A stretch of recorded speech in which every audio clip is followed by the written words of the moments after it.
have the same issue. It's tough. It's tough. Yeah, we're excited to welcome 3 great teams to Sokol this weekend, and obviously we spent a lot of time prepping at this point for Auburn.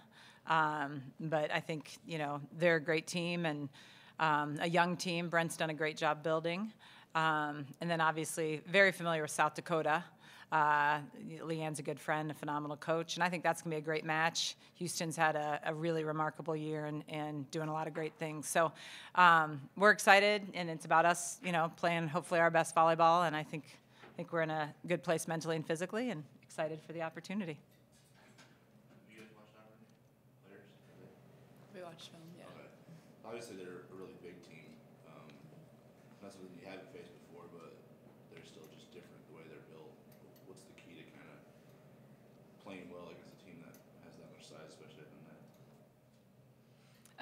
I think that if Kendra gives us good balls, that we'll be able to work with the block or work around the block. I think it starts with great back row to give Kendra balls that she can put us in good spots. Allison, a chance to play on your home court in the opening round of the tournament. Is that one of the reasons why you came here? Absolutely, yes. My roommate and I, Jazz, were talking about the different experiences. This is our first time ever being in a D1 NCAA tournament, and this is my second time being in it, but it feels way different this time getting to host and being with this team, so this is absolutely what we came to do. What have some of your teammates kind of told you about what it's like to play an NCAA tournament match in front of your home crowd? I think playing in front of our home crowd in any setting is a fun, electric time, but I think in this case, we haven't quite spoken about, obviously they played last year and had kind of that home court advantage, and so the Blue Jay fans are great, and I'm excited to be here for it. Kiana, with the way things went last year when you guys hosted it, does it feel like there's some unfinished business this year? Yeah, definitely. Last year we felt really good going into the tournament. Obviously, Jayla getting hurt was really unfortunate, but I think we're all just really excited just to work together as a whole team and hopefully get it this time. So we're really excited. Throughout the year, just different points, certain players have mentioned that's in their minds that they see the banners, that they know this program's been further than the second round, but they haven't personally experienced it. I think Jayla even said that was the worst part of getting hurt, was that she was more mad about that than the injury. Do you mind that they're leaning into, kind of using that as motivation to get past that second weekend, even though it's not necessarily in line with the one day at a time scenario? Well, I don't think I know them well enough that they're not looking past the first round and they're not looking past the second round. I think that's pretty ingrained in our philosophy. But, in January we were talking about, our theme is do more, and that was do more off the court, do more on the court, go further. We want to do more. So, it's a balance of, hey, putting these goals in front of ourselves and saying this is where we want to go, but also making sure we do the day-to-day stuff so that we have an opportunity to do that. So, yeah, we want to play deep into this tournament, but the fact is it starts Friday night, and I think all of these guys get that. Kirsten, beyond the obvious of it's nice to play on your home court, on your home floor during the tournament, what are some other advantages that go into this weekend and being home? Well, travel for one, right? Obviously, they're going to be in class all day through Thursday. And, I think for some student athletes, that's not a big deal. For these guys, it is. That's a big stressor when we're on the road a lot. So that's nice. We are going to move into a hotel this year, actually. We've never done that for the first time, to really try to make it we are locked in all together. I just think there's familiarity. We know what restaurants to go to. We know connections. There's just some ease that we have here at home. And, and if we navigated on the road, we'd be fine too. But the big thing is our crowd has lifted us. And so, that is really nice to play on a court that you're familiar with, and with the fans that if it's tight, that they're going to be pushing and trying to help us move. So that's probably the biggest thing. And then obviously court familiarity.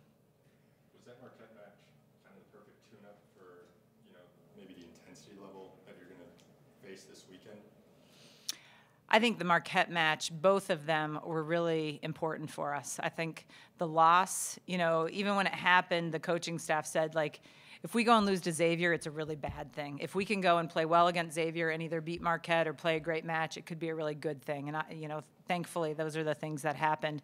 Marquette is I think, a Sweet 16 Elite 8 type of team and could get hot. And so for us to play that caliber of a team and have to grind and fight, and last year in the Big East tournament we swept. I mean, that was awesome, but there's not it's just a different feeling of I've got to grind. I just lost. I've been punched 3 times. I got to get up. There's just a different feeling. We feel that a lot during the non-conference schedule of, okay, we just got beat, or we got beat bad in that game, we got to rebound. So all those things that I think are really important from a resiliency standpoint took place, particularly on Saturday night. So I do think it's really good for us going in. I also thought we played loose. We played with joy, and those are going to be really important things for them to remember, because I think now it's win or lose or go home, right? So we've got to manage that pressure to still play who we are, play with joy, play fearless, all those things. How does the home crowd impact you in the moment, like in the match, when it's a big point? Like, can you remember any times this year? I mean, it's been pretty electric throughout, and there have been some tight matches, but just do you feel like, oh wow, that I'm really feeling the energy of this moment right here? I feel like in the Marquette game this weekend was probably the most I've felt the crowd. Either if we got down a couple points, they were right there to help pick us up, or if there was an iffy call, they were on it. Everyone in the gym was really invested in the game, and I really felt it on Saturday night. I think it's awesome to have their support off the court, but then to also feel it on the court. It's the same level on both ways. Like she said, in the game, there were just some points that they would just light up, and I was I didn't even realize they were so into it, and I loved it. So it was great. So I think definitely having that on your side and not playing against it is a big advantage. Allison, what's this this week knowing that you've in a sense been building to this moment, to know that you're ready to take a big step in a sense, as a team? It's very surreal, I will say. I think I've had trouble processing the whole season to begin with, from start to finish. But, this is what we talked about in the summer. This is what we culminated through the whole season. And Booth is a very big coach to push. Every match is our biggest match of the season. And so I feel like we've advanced through that in a non-conference way, through the season, through conference, and now it feels the same going into the NCAA tournament. Obviously, it holds a little more weight because this is what we've worked up to, but it's the biggest match of the season, every game. For the student athletes, how do you handle the fact that not only is this the biggest match of the season, but you also have definitely right now finals in a week, right? How do you handle that? Yeah, I mean, it's definitely a lot of time management. I'm basically either on the volleyball court or with my stack of note cards getting ready for finals. So That's what you do normally, though. not much has changed, but yeah. I think that's a really good point that is different from some programs. I mean, I was actually talking to a coach that was at a Big East school, and she'd come from a different school, and she said, it's the first time I've been at a school that the students are just as focused on their academics as they are their athletics. And we've got a team of kids, she's going to go to PA school. She's still deciding, but could go to PT school, So it is a stressful time. I will say our faculty here at Creighton in general are really excited about our volleyball team. We're good students in general, and so they're really supportive and want to help them be successful and help them kind of navigate all this in a way that's healthy. The way Ava stepped up in the match on Saturday, is that encouraging to see a freshman step up in a big moment and let you kind of know she's ready for this next stage of the season? Yeah, I just think, when I think of fearless players, I think of Ava. She goes for it, which we love. I was actually talking to the staff on some things with her, and I said, of all things we got to keep in that kid is when it's a big moment, you go for it. I want that in her for her entire career. I thought she made some really good decisions against Marquette. Maybe she got trapped a little bit, and in the past she just barreled in on that ball, and she made some decisions of giving us an opportunity. But yeah, I think Ava lives for moments like this. I'll be surprised if she doesn't perform this weekend, because I think she's shown us that she's good in these type of situations. I guess as teammates of hers, how have you seen her kind of develop over the season from start of camp to now? I mean, Ava is super fun. She's super fun to be on the court with. I think from the time she stepped in the summer, she has always been that way. She's been guns a-blazing on the court, swinging hard, and it was great. I mean, as a defender, that's what we want. That's what we love, to have, you know, to play in that type of tempo, and I think she's a great person to have on the court with, and she's just progressed every week. I know she gets in the gym, she gets extra reps, and to see her just continue to go up is great.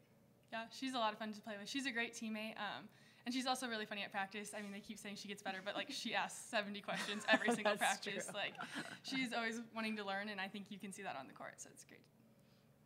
As defenders, what's something you've seen so far in your scout for Auburn that you're trying to counteract? They haven't seen the scout for Auburn yet. We watched our own film, but yeah, we'll get there. We haven't practiced since Friday, so we'll practice today. We gave them yesterday off, and so we'll go into some Auburn stuff today and tomorrow. Any further questions? Yeah, I know one. So Creighton Athletics has been great for obviously all the time, but this seems like a cool week. You guys hosted the soccer team to the league. You had 2 basketball teams in the top 15. How good of a week is this for the athletic department for the 4 teams involved? Oh, it is awesome, and I don't think that's lost within the athletic department. And part of it is all of us love each other, and I say that the athletes, but I think the staffs all love each other.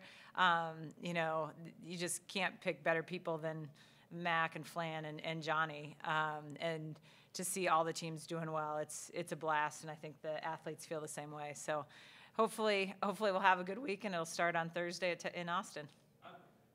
Obviously, the athletic director is kind of oversees all that, but typically in an athletic department, there tends to be a coach who's sort of a rallier of all those people and kind of a touch point. Who is that within your athletic department? Who's standing over there? Is it you, Flan?